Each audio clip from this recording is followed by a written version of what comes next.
Saudara-saudara pendengar yang kami kasihi dimanapun Anda berada, Anda kembali bersama kami dalam acara Telaga Tegur Sapa Gembala Keluarga. Saya Gunawan Santoso dari Lembaga Bina Keluarga Kristen akan berbincang-bincang dengan Bapak Pendeta Dr. Paul Gunadi. Beliau adalah seorang pakar dalam bidang konseling. Perbincangan kami kali ini tentang buruk muka cermin dibelah. Kami percaya acara ini pasti bermanfaat bagi kita sekalian, dan dari studio kami mengucapkan selamat mengikuti. Tema kita pada kesempatan ini adalah sebuah peribahasa atau pepatah gitu Bapak, yang mengungkapkan ada orang itu yang tidak mau mengakui kesalahannya tetapi dilampiaskan kepada orang lain atau objek-objek yang lain. Tetapi kalau di dalam pembicaraan di Telaga ini, apa sebenarnya Pak Paul memaksudkan dengan mengambil tema buruk muka cermin dibelah ini? Kita ini tidak hidup dalam dunia yang sempurna ya Pak Gunawan. Di dalam dunia yang sempurna, setiap orang dapat mengakui kelemahannya dan memikul tanggung jawab atas tindakannya. Di dalam dunia yang tidak sempurna, di mana kita hidup, sebaliknya yang terjadi. Tidak selalu kita mengakui kelemahan sendiri dan tidak selalu kita memikul tanggung jawab atas keputusan yang kita buat. Masalahnya adalah bukan saja kita tidak mengakui kelemahan dan menanggung akibat tindakan sendiri, kita pun menyalahkan orang. Singkat kata, ya sesuai dengan pepatah, buruk muka cermin dibelah, ya, nggak mau mengakui kelemahan atau kesalahan sendiri, malah menyalahkan orang. Nah, jadi ini yang akan kita angkat pada kesempatan ini ya, yaitu tentang orang yang cenderung menyalahkan orang dan menolak melihat, apalagi mengakui kesalahan sendiri. Iya, kalau mengakui kesalahan itu memang bukan sesuatu hal yang mudah untuk kita lakukan, juga memikul tanggung jawab. Tetapi itu kan mestinya tidak perlu sampai seseorang itu menyalahkan orang lain gitu. Jadi memang ada kekurangannya, memang dia tidak bisa bertanggung jawab, tetapi kenapa dia harus melibatkan orang lain gitu Pak Bos? Betul Pak Gunawan, sebab begini, sebab kalau ada sesuatu yang salah, memang ada penyebabnya. Nah, dia pokoknya tuh nggak bisa mengakui dialah penyebabnya. Tapi kan dia juga nggak bisa berkata saya bukan penyebabnya dan saya nggak tahu siapa penyebabnya. Nah, supaya ada yang harus bertanggung jawab, nah dia salahkanlah orang lain. Jadi selalu begitu polanya. Iya, itu memang ada orang yang suka mencari kambing hitam itu istilahnya Bapak ya. Betul. Itu pun ungkapan lagi kambing hitam gitu. Jadi ada orang yang mesti dipersalahkan gitu. Supaya jangan dia yang jadi objek yang disalahkan nantinya gitu. Betul Pak Gunawan. Iya. Nah, dalam hal ini Bapak ya, kecenderungan ini, apa yang bisa kita pelajari lagi Bapak? Begini Pak Gunawan, sesungguhnya penyebab dan motivasi mengapa kita mengembangkan kepribadian dalam tanda kutip ya, buruk muka cermin dibelah, beragam ya, meskipun perilakunya sama ya, yaitu menyalahkan orang, tapi sebetulnya penyebabnya berbeda-beda. Sekurang-kurangnya ada 3 yang bisa saya bahas kali ini. Pertama adalah ada yang dibesarkan dalam rumah di mana orang tua menuntut tinggi dan tidak realistik. Sebagai akibatnya, kita dirundung ketakutan kalau kita akan kena hukum. Nah, untuk menghindar dari hukuman, kita berusaha mengelak dari tanggung jawab. Kita menimpakan kesalahan pada yang lain agar kita terbebas dari hukuman. Nah, jadi penyebab pertama memang bersumber dari tuntutan orang tua yang tinggi dan tidak realistik, sehingga kita mudah sekali dikenakan hukuman karena nggak berhasil mencapai standar yang tinggi dan tidak realistik itu. Iya, tapi sebenarnya setiap orang tua itu memberikan tuntutan yang cukup tinggi kepada anak atau anak-anaknya Bapak ya. Dan sebenarnya tuntutan itu kan tidak terlalu salah sebagai orang tua menuntut terlalu tinggi. Hanya tidak dibarengi dengan cinta kasih yang cukup besar, sehingga anak ini merasa takut, khawatir untuk dihukum yang tadi Bapak katakan. Bisa ya, jadi ada orang tua yang memang kurang hangat ya, kurang bisa mengkomunikasikan kasih sayang, sehingga anak tambah takut ya untuk menerima hukuman. Tapi juga ada orang yang memang selalu mau mencari kesalahan, Pak Gunawan. Selalu mau mencari apa sih atau siapa sih yang menyebabkan ini semua terjadi. Jadi selalu akan dicari siapa yang salah. Nah, sebagian besar kita nggak seperti begitu. Kita tahu ada sesuatu terjadi, ya udah kita nggak pikirin siapa yang bersalah. Tapi ada orang yang selalu dia harus telusuri siapa yang salah. Jadi percakapan apapun tuh ujung-ujungnya adalah siapa yang salah, siapa yang berbuat, kenapa kamu nggak begini, seharusnya kamu kan berpikir begitu, kenapa kamu nggak. Nah, jadi akhirnya tuh anak-anak ini kalau dibesarkan oleh orang tua seperti itu takut, sebab ya nggak ada manusia yang sempurna dan selalu ada saja kekurangan yang bisa ditemukan oleh orang tuanya. Tetapi kalau dia memang nggak merasa bersalah, kan dia bisa membantah orang tuanya itu, Pak Bos. Betul. Nah, tapi kalau orang tuanya memang mencari-cari kesalahan meskipun anaknya membantah dan dia nggak menemukan buktinya, tapi karena dia udah kadung menuduh dan dia harus menemukan, harus memegang seseorang sebagai pihak yang bersalah, dia nggak akan mundur. Ini orang tua, dia tambah marah pada anaknya. Kamu ini kurang ajar, kamu ini berbohong, kamu sengaja mengelak dan sebagainya. Dia akan kerja terus sampai anak itu akhirnya nggak berkutik. Dan ini terbawa ketika dia dewasa menjadi orang yang berbuka cermin di belah ini, Pak Boleh. Betul sekali, karena dia memang takut sekali disalahkan. Iya, yang kedua apa, Pak Bos? Ada yang dibesarkan dalam rumah di mana orang tua kerap memuji dan mengidolakan. Sebagai akibatnya, nah kita merasa diri sangat baik, mendekati sempurnalah, dan kita tidak mudah menerima kelemahan, apalagi mengakui kesalahan. Jadi jika kesalahan atau masalah muncul, orang terakhir yang kita akan salahkan adalah diri sendiri. Kita akan mencari kesalahan pada pihak lain sebab kita yakin kita selalu benar. Jadi sekali lagi saya ulang, penyebabnya adalah kita terlalu dipuji-puji, terlalu dianggap sempurna, sehingga akhirnya kita benar-benar percaya kita sempurna dan selalu benar dan nggak pernah salah. Ini berbalikan dengan yang pertama tadi. Betul sekali Pak Gunawan. Tapi yang menarik adalah hasil akhirnya sama, meskipun dua penyebabnya berbalikan.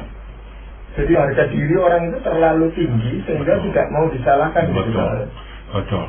Jadi ada anak-anak karena orang tuanya puji terus, hebat kamu, wah pinter kamu. Kalau ada apa-apa juga yang lain yang disalahkan, memang dia begitu, memang dia begini. Jadi orang lain yang disalahkan, anak sendiri nggak pernah salah. Nah udah besar anak itu nggak pernah bisa melihat kesalahannya. Tapi sebenarnya dia sadar bahwa dia salah gitu. Enggak sadar juga ya. Dia memang nggak mau mengakui, nggak mau menerima kemungkinan bahwa dia itu salah, nggak bisa. Ya, jadi dalam ketidaktahuannya bahwa dia salah itu dia menuduh orang lain lah yang salah gitu. Betul. Iya, mungkin ada bentuk yang lain, akibat yang lain, Pak. Yang ketiga adalah kenapa kok ada orang-orang yang akhirnya setelah besar mengembangkan kepribadian buruk muka, cermin dibelah. Ada yang dibesarkan dalam rumah di mana orang tua tidak hadir atau berkekurangan, sehingga kita harus memikul tanggung jawab yang besar sejak kecil. Kita mesti mengatur adik-adik, mungkin kita harus bekerja untuk menopang ekonomi keluarga. Akhirnya kita mengembangkan ego yang kuat, terlalu kuat sehingga tidak mudah bagi kita untuk mengakui kelemahan atau kesalahan. Singkat kata, ego yang kuat menjadikan kita kaku, sulit untuk beradaptasi atau mengubah diri. Mengakui kelemahan atau kesalahan berarti kita harus berubah. Nah, itulah yang tidak mudah dilakukan. Alhasil, daripada mengakui kelemahan dan kesalahan dan berubah, kita pun cepat menyalahkan orang, sehingga yang harus berubah bukanlah kita, melainkan orang lain. Nah ini beda dengan yang kedua tadi. Kalau yang kedua itu lebih kepada ujian, idola yang kita terima dari orang tua kita. Nah yang ketiga ini adalah anak-anak yang memang ya sebetulnya kasihan Pak Gunawan, sebab mereka sejak muda harus menanggung beban keluarga. Tanggung jawab mereka besar sekali. Jadi mereka hidupnya itu tuh berhati-hati jangan sampai ada apa-apa, karena satu keluarga bergantung pada dia. Nah akibatnya egonya menjadi sangat kuat, terbentuk, tertempa oleh kehidupan. Karena terlalu kuat jadi kaku, sehingga kalau ada apa nggak bisa tuh ngaku bahwa saya mungkin salah, saya mungkin keliru ambil keputusan. Enggak, kata-katanya selalu benar karena dia selalu dari kecil tuh harus sepertinya tuh memimpin gerombolannya atau keluarganya gitu. Ya mungkin terlalu bosan dengan tanggung jawab yang diberikan atau harus ditanggung mulai kecil itu. Masa dia sampai dewasa pun mesti menanggung tanggung jawab lagi gitu Pak Wal. Ini kan orang-orang yang tidak mau bertanggung jawab, yang buruk muka cermin dibelah ini Pak Wal. Nah sebetulnya tipe yang ketiga ini nih orang yang bertanggung jawab Pak Gunawan, tapi nggak bisa menerima kesalahan atau kelemahan pribadi. Karena sejak muda dia sudah harus memikul tanggung jawab atas kebutuhan keluarganya, adiknya atau apa, karena orang tuanya mungkin absen atau orang tuanya berkekurangan. Jadi ya karena dari kecil sudah harus menjadi anak yang tanggung jawab, harus baik, jangan sampai ada apa-apa. Akhirnya nggak bisa salah ada Pak Gunawan. Ya, jadi dia bertanggung jawab atas banyak hal, ya. Tetapi untuk satu hal yaitu disalahkan orang, itu dia yang nggak mau gitu Pak ya. Ya memang ini tidak mudah dengan berteman atau bahkan hidup bersama-sama dengan orang-orang seperti ini gitu Pak ya. Betul sekali. Jadi ada beberapa akibat atau konsekuensi yang mesti ditanggung memang oleh orang-orang yang seperti ini Pak Gunawan. Misalnya yang pertama, pada akhirnya orang seperti ini cenderung bekerja sendiri karena dia tidak mampu menjalin kerjasama yang sehat. Kesalahannya selalu dilimpahkan pada orang lain, sehingga orang pun takut bekerja bersamanya. Tidak ada orang yang mau terus disalahkan atas kesalahan yang tidak diperbuatnya. Nah kalau dia atasan kita, sengsaralah kita. Karena ya udah pasti kita akan disalah-salahkan terus. Meskipun bisa jadi dia yang salah, kasih instruksi yang keliru, tapi dia akan katakan kita lah yang salah mengerti dan sebagainya. Jadi ini yang pertama. Yang kedua adalah di dalam pernikahan orang yang seperti ini akhirnya akan hidup sendiri Pak Gunawan. Mustahil ya untuk kita menjalin tali komunikasi dan relasi yang intim dengannya, karena komunikasi menjadi searah dan relasi menjadi berat sebelah. Ditambah dengan kecenderungannya untuk bersikap defensif, kita menjadi enggan berkomunikasi dengannya, apalagi bertukar pikiran. Jadi akhirnya searah dah. Dia ngomong apa, ya udah kita diam dah. Karena baginya tidak ada bertukar pikiran, yang ada hanyalah bertransfer pikiran dari pikiran dia kepada kita, itu doang. Akhirnya relasi pun menjadi berat sebelah, sebab kita terus harus menanggung rasa tertekan dan mesti terus mengalah untuk menghindar dari konflik. Iya, kalau Pak Paul tadi katakan hubungan atasan bawahan aja, yang menjadi bawahan ini payah kalau punya atasan seperti ini. Apalagi kalau ini hubungan suami istri yang kedua tadi yang Pak Paul katakan, ya memang sangat sulit gitu Pak Paul. Tetapi apakah istri atau pihak yang katakan sehat ini tadi harus menjadi korban gitu loh Pak Paul? Seringkali ya untuk menyelamatkan pernikahannya dia terpaksa mengalah Pak Gunawan. Karena orang-orang seperti ini memang ya sepertinya punya tembok yang sangat tebal. Kalaupun kita mencoba menjelaskan, kamu ini kan yang begini, kamu ini kan yang begini, makanya tadi ini terjadi. Oh enggak, bukan begini, begini. Karena dia begini, makanya begini. Jadi akhirnya lama-kelamaan orang capek. Udah diamin aja dah. Kalau kita bekerja dengan dia atau di atasan kita juga akhirnya udahlah kita diam aja dah. Soalnya percuma menjelaskan, dia nggak bakalan terima. Jadi benar-benar akhirnya komunikasi searah. Dan karena kita yang terus tertekan, kita yang terus harus mengalah, relasi juga akhirnya berat sebelah. Berarti di kita ringannya di dia.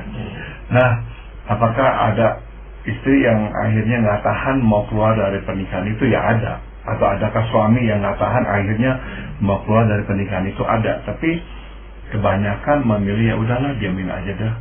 Tapi memang seringkali yang ngomongnya cuma ngomong sama dia buat apa, daripada nanti saya jadi kesal, marah, udah mendingan saya diam aja dah. Itu juga termasuk kalau dia punya anak, tidak mau disalahkan oleh anak-anaknya, itu Pak boleh. Betul, dan akhirnya anak-anak pun nggak mau atau nggak mau sering-sering berkomunikasi dengan dia. Mereka akan berkata, ya percuma ngomong dengan mama atau dengan papa, karena ya akhirnya kami yang salah ujung-ujungnya. Kami yang mestinya begitu, kami yang semestinya begini. Ya udah, akhirnya anak-anak juga berkata kalau bisa ya sesedikit mungkinlah berbicara dengan papa atau mama. Nah, kalau di dalam keluarga aja sudah seperti itu, apalagi di masyarakat, Pak Bos. Bukankah orang-orang seperti ini menjadi orang yang asosial nantinya? Kebanyakan iya Pak Gunawan, akhirnya nggak banyak temen ya. Tapi mungkin ya nggak separah kepribadian asosial. Ya orang-orang ini mungkin masih bisa ada teman dan sebagainya, asal memang nggak terlalu dekat dah. Kalau udah terlalu dekat, kalau ada kerjasama, ujung-ujungnya ya orang akan nggak mau lagi karena nggak mau disalahin oleh dia. Ya, tapi sebenarnya orang-orang yang seperti ini kalau tidak separah yang asosial tadi Bapak katakan, kan mestinya masih bisa ditolong gitu Pak ya. Nah, ini yang kita akan coba lakukan Pak Gunawan ya, sebab ya kita masih percayalah orang itu masih bisa lah berubah ya. Nah, jadi ada beberapa hal yang dapat kita perbuat untuk menolongnya supaya berubah. Pertama, kita mesti terus berdoa baginya. Secara khusus mohon kepada Tuhan untuk berbicara kepadanya dan membuatnya mendengar bisikan serta teguran Tuhan. Jika tidak ada perubahan, berdoalah agar Tuhan menghadirkan situasi dalam hidupnya di mana ia terpaksa belajar untuk mengakui kesalahan dan kelemahannya. Maksud saya, ya kalau terus kita udah berdoa dia nggak sadar-sadar, ya kita mesti berdoa meminta Tuhan menghadirkan situasi di mana dia nggak bisa mengelak. Dia harus akhirnya mengakui ini semuanya karena kesalahan dia. Jadi selama dia masih bisa mengelak, dia nggak akan ya bertobat. Tapi kalau Tuhan menghadirkan situasi di mana nggak ada siapapun yang dia bisa salahkan, dan kegagalan ini benar-benar murni karena dia, nah itu biasanya menjadi awal dia itu bertobat. Jadi sebenarnya orang-orang seperti ini itu akan sulit sekali untuk melakukan pengakuan dosa, apalagi pertobatan, Mbak Moya. Betul. Secara basa-basi aja dia bisa ya ngomong saya salah atau apa, tapi benar-benar mengakui kesalahan dan bertobat memang susah sekali. Nah itu apa punya kecenderungan untuk sombong itu orang-orang seperti gini nih, Pak? Memang saya bedakan dengan kesombongan, karena kalau kesombongan tuh kebanyakan tuh secara umum menganggap diri itu tuh di atas orang lain. Nah dia mungkin sekali ya nggak menganggap diri di atas orang lain, tapi pokoknya kalau dia merasa terancam akan disalahkan, nah langsung dia salahkan orang lain. Jadi dia nggak, maksudnya nggak ada angin, nggak ada hujan, dia itu tuh nggak salah-salahkan orang, nggak merendah-rendahkan orang, enggak.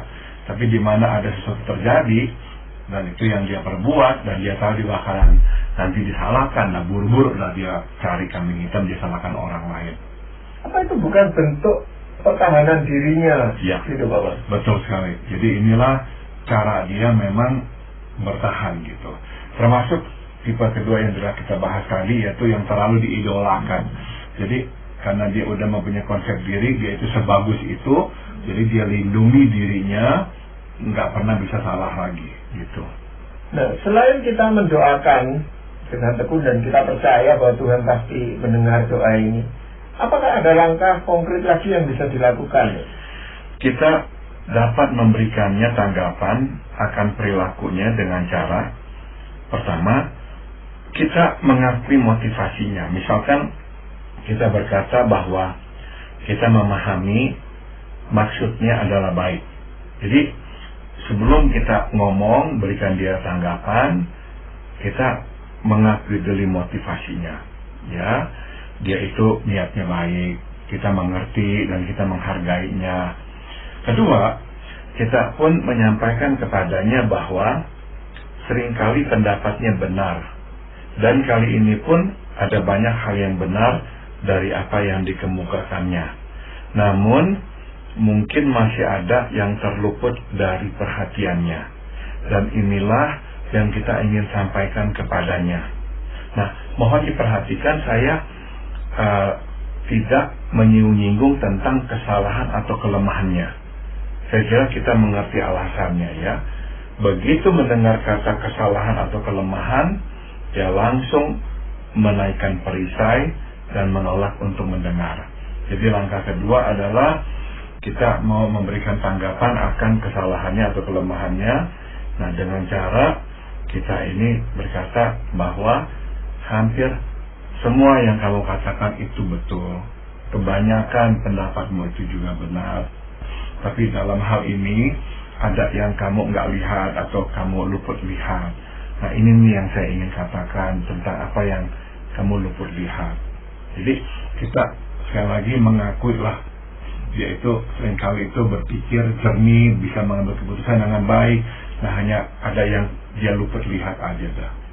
Kita nggak sebut-sebut kamu salah, kamu ini kelemahan kamu, enggak. Kalau dia dengar itu langsung dia udah langsung defensif.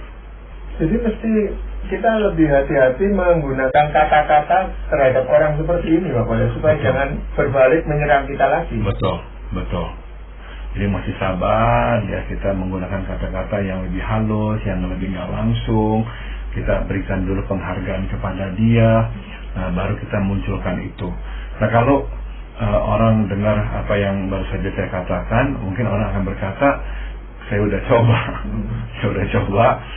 nggak bisa juga. Tetap aja begitu dia dengar, ada yang dia luput lihat lah, ada yang dia nggak perhatikan. Nah, ini yang kita mau sodorkan kepadanya. Dia pasti akan berkata, nggak begitu, saya udah tahu kok, saya udah lihat kok, saya bukannya nggak melihat kok. Nah, jadi ya memang nggak mudah, Pak Gunawan. Ya, jadi dibutuhkan orang yang memang dekat dengan dia, pasangan hidupnya gitu paling tidak, Pak Boleh, atau ya orang yang memang cukup akrab dengan dia. Cuman sulitnya itu orang untuk akrab dengan dia ini sudah nggak senang dulu gitu, Pak. Betul. Akhirnya memang karena orang udah punya konsep, dia itu akan menutup telinganya dan menyalahkan orang jadi capek. Soalnya kalau orang hanya menutup telinga, nggak mendengar, ya oke, itu mendingan, Pak Gunawan. Yang membuat orang itu akhirnya nggak mau ngomong sama dia karena dia akan nyalahkan orang. Itu tuh yang membuat orang akhirnya jadi kesel. Nah, ada satu lagi langkah untuk menyampaikan masukan kepada dia adalah setelah kita menyampaikan masukan kepadanya, hentikan percakapan. Katakan kepadanya bahwa kita percaya ia akan memikirkan dan mempertimbangkan masukan kita. Memaksanya untuk mengakui kelemahan dan kesalahan hanyalah akan menjadi bumerang bagi kita. Jadi sudah, kalau kita udah sampaikan, stop di situ. Kita nggak memaksa dia untuk dia itu mengakui kesalahannya, enggak. Tetapi biasanya orang seperti itu akan mengejar kita loh, kok tiba-tiba putus pembicaraan ini gitu loh.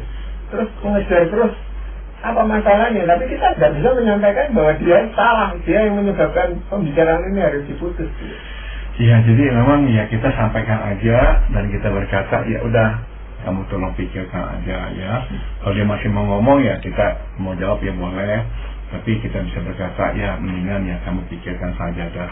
Ya saya serahkan kepada kamu.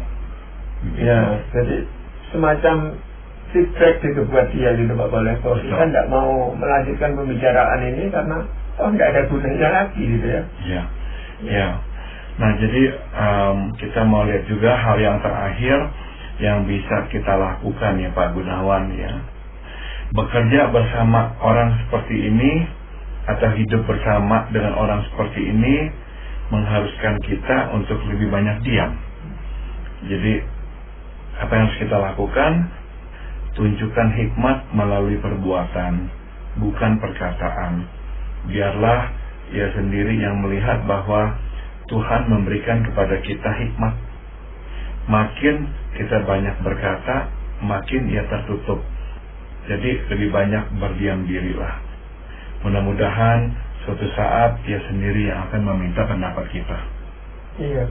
Kadang-kadang kalau dia sadar bahwa memang dia salah dan dia tidak bisa menyalahkan orang lain, dia akan menyalahkan objeknya itu, Pak Bos. Ya, entah apa barangnya ini, tempatnya tidak di sini atau cuaca yang kurang mendukung. Pokoknya nemu dia, pasti menemukan sesuatu yang bisa dia salahkan. Betul sekali ya. Jadi akhirnya ya dia nggak pernah salah. Iya. Gitu. Nah Bapak, untuk pembicaraan ini, apakah ada ayat firman Tuhan yang ingin Bapak sampaikan? Amsal 13 ayat 10 mengingatkan, keangkuhan hanya menimbulkan pertengkaran, tetapi mereka yang mendengarkan nasihat mempunyai hikmat. Nah, sebenarnya akar dari sikap buruk muka, cermin dibelah adalah keangkuhan. Memang enggak dalam konteks merendah-rendahkan orang, enggak ya.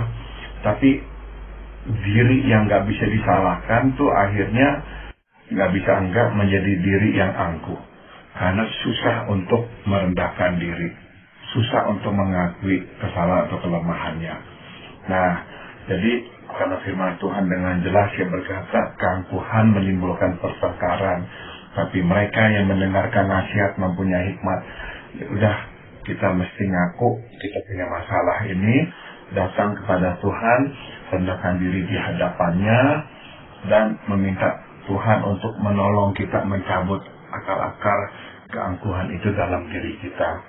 Jadi memang sebenarnya perubahan itu bisa terjadi kalau dia sendiri menyadari akan kesalahannya dengan pertolongan Tuhan tentunya, dan dia mau introspeksi diri terus-menerus gitu Pak. Betul. Ya memang nggak gampang ya Pak Gunawan untuk orang-orang ini melihat dirinya, karena orang yang menyalahkan orang matanya selalu tertuju pada orang lain. Iya. Ya, terima kasih Bapak untuk perbincangan kali ini. Dan para pendengar sekalian, kami mengucapkan terima kasih Anda telah mengikuti perbincangan kami dengan Bapak Pendeta Dr. Paul Gunadi dalam acara Telaga Tegur Sapa Gembala Keluarga. Kami baru saja berbincang-bincang tentang buruk muka, cermin dibelah. Bagi Anda yang berminat untuk mengetahui lebih lanjut mengenai acara ini, silakan menghubungi kami lewat surat. Alamatkan surat Anda ke Lembaga Bina Keluarga Kristen atau LBKK, Jalan Cimanuk 56, Malang. Kami juga mengundang Anda mengunjungi situs kami di www.telaga.org. Saran-saran, pertanyaan, serta tanggapan Anda sangat kami nantikan.